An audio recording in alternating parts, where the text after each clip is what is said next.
Harambee! UDA! UDA! Kazi ni kazi! Kazi ni kazi! The legislators that sat in the 13th Parliament will indeed have a paragraph on the story of the transformation of our country.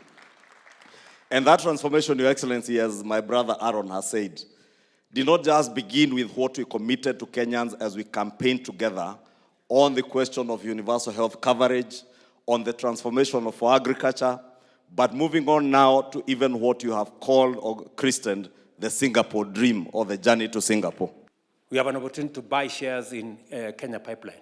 Kenya Pipeline is not going to go away from Kenya. It's only that we will raise the money and let Kenyans own. It is part of democratizing ownership. It is part of democratizing wealth of our nation so that each and every Kenyan can have access to owning what we have built together as a nation. So today we are selling shares in Kenya Pipeline at the Nairobi Stock Exchange. And we are going to make sure that every Kenyan who has applied, first and foremost, gets their share before we move to anybody else. Many people I have heard have gone to Parliament to say, oh, you know, these shares of Kenya Pipeline have been overvalued. You know, hii share has been overvalued. Kwani mtu alikuwa anafikiri mali ya umma atakuja tu abebe hivi hivi? Hapana. Hii ni mali imejengwa over time, my friend. Hii ni mali imetengenezwa over time. So we have made sure that the people of Kenya get the best deal from their asset. Because it's not just us who are going to buy. There will be others who will buy. Sijui kama tunaelewana. So we have negotiated the best deal for the people of Kenya so that that money is raised so that we can use it to develop our country. Pengine unajiuliza, as a member of parliament, can you run for an election as a party official? My answer is yes. You can run for election as a party official. There is no problem.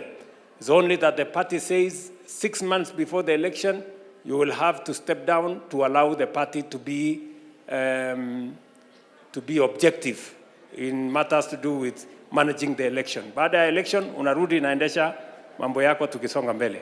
The countries that have succeeded, either they have succeeded because they are a dictatorship, where once the leader says we are going here, you cannot say no, and you cannot question. That is one way of moving the country forward. For us, we don't have that luxury. For us, we are a democratic country. And for a democratic country, the only instrument you have is a political party. It is necessary for us to have a strong political party because the transformation of a country goes beyond one leader. The transformation of a country goes beyond 5 years. It goes beyond 10 years. For us to have consistency, you must have a political party that will provide the transition so that when one leader finishes, the same philosophy of transforming a nation continues with another leader and another leader and another generation.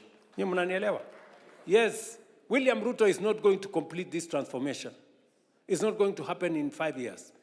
It's going to take more, 10, 20, 30 years.